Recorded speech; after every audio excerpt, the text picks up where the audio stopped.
to welcome you to this year's Spring Fling. I'm Gideon Oliver, the chapter president. And you? And I'm Louise. I'm really loud, and I'm Louise T, vice president. And so welcome to the Fling. Please continue enjoying the food until it runs out, and keep buying drink tickets and other things. So my introduction to the New York City chapter of the National Lawyers Guild began in 2004 when I was a legal observer during the Republican National Convention. I later had the pleasure of being a lawyer who worked on a number of criminal and civil cases, and then also did mass defense work with the chapter and through the chapter in connection with critical mass bike rides. And in that work, I learned that mass defense work has been central to the chapter's work since its inception. The chapter's work around, I don't know how that happened, but that was pretty impressive. Central since the beginning. That's good.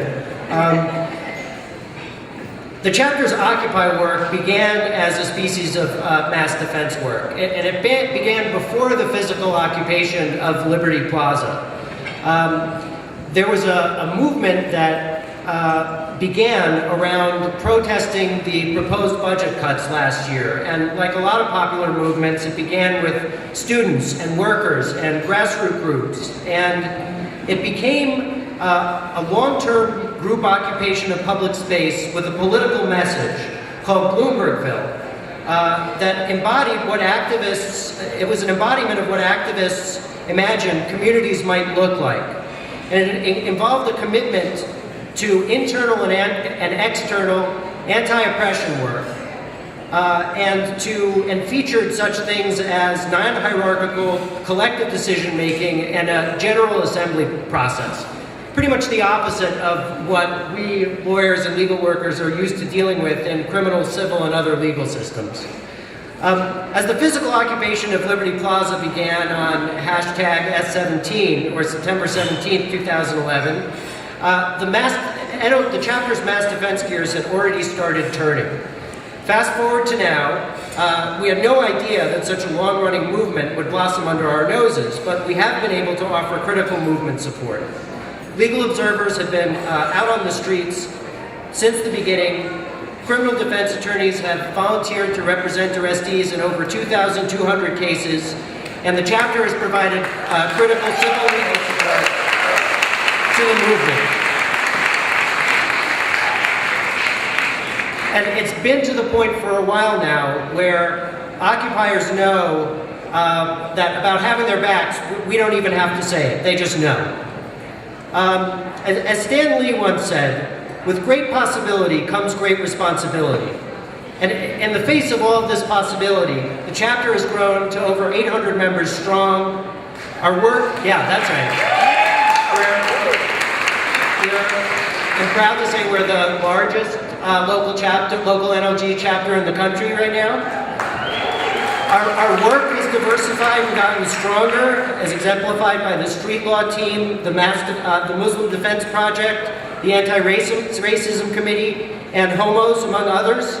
And some of this growth and development has happened in and through the Occupy Wall Street work, but it's also happened through the fact of our association. So tonight we're going to celebrate and honor 4 folks who you'll hear more about later in connection with their Occupy work. But first we're going to begin with a special tribute to Emily Jane Goodman, and I'm going to invite Daniel Alterman up to the stage to introduce her. Danny?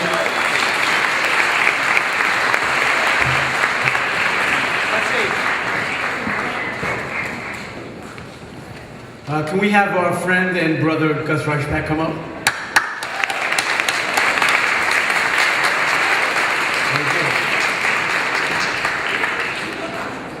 It's a long way from Midwood High School in the 1950s to Brooklyn Law School in 1968, and an even wider gulf between the end of the Eisenhower years in the 50s and to the 60s and the Civil Rights Movement, Freedom Riders, feminism, Black Panthers, Young Lords, SNCC, Vietnam, Nixon, and Cambodia. From the time that Emily graduated law school and worked at Legal Aid and then Grove Press, and then thereafter, in about 1968, joined the National Lawyers Guild. Emily played a seminal role in the most important and progressive events that shaped our lives. Very early on, she fought for the rights to do what she wanted.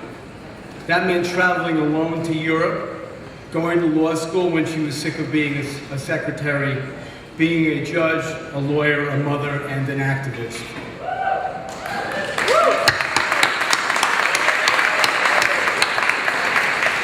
We met in 1968 and 69, and what Gideon just said is really apropos, because we met around the Mass Defense Office of the Lawyers Guild, where young lawyers were trained by Mary Kaufman, a former prosecutor at Nuremberg, and the progressive lawyer herself, who then recruited young lawyers who were also progressive to provide mass defense to demonstrators like the OWS lawyers that the Guild has provided today.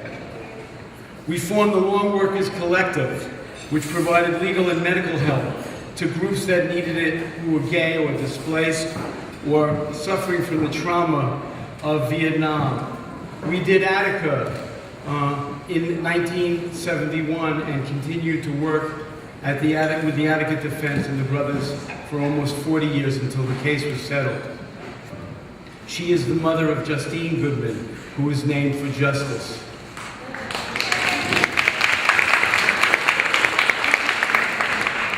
She was elected to the Civil Court in 1983 after a distinguished career in private practice, and to the Supreme Court, where she was acting and finally made it in 1990, almost 24 years on the bench.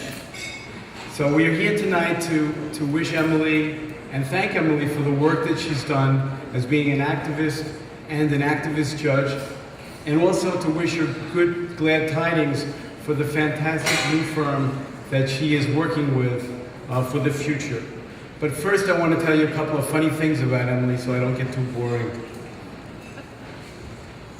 Did you ever hear about the time when Emily, as a young legal aid lawyer, was in court working arraignments and her skirt fell off?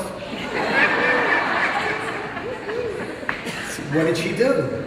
She simply stepped out of it, folded it, kept it on during her bail, kept it on the table during her bail argument, and for years afterwards, the police that were in the front row said that they had an eye's view and that and she kept her cool. Did you know that Emily kept $20 bills in her chambers, in her desk, to give to her secretary to pass along to pro se litigants who needed the car fare to get to and from the court? And did you ever hear about the time that we tried to get arrested and we couldn't? Former Chief Judge of the Supreme Court, Earl Warren, was getting an award from the New York City Bar Association when Nixon went into Cambodia and Kent State happened in Jackson State. We formed our little group called the Law Workers Collective, decided that we would go up and interrupt the presentation because the press was there, and we would commit civil disobedience by refusing to let them give an award to the United States Supreme Court judge who was part and parcel of the illegal war in Vietnam and Cambodia. So we debated it back and forth, and we just decided to do it. We seized the microphone, we prevented the award from happening, and the Bar Association invited us back to discuss it in the following week.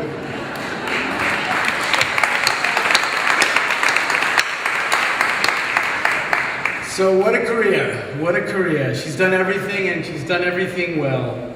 She's been a concerned, brilliant justice who understands what it means to engage in judicial activism and at the same time endure the loneliness while she was standing alone most of the time.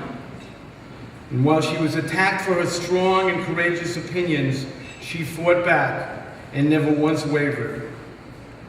And though she was isolated, she was not isolated for long because of the support that she got from the Lawyers Guild and other progressive legal groups and from her community. She has endured all of this, and now she has a brand new start all over again with a new firm doing progressive legal work and civil rights cases. Gus, Emily, and I had worked together for almost 40 years. It's been our privilege to know her and be her friend as well as her colleague. We wish her best of luck in the future. So without further ado, Emily, come on.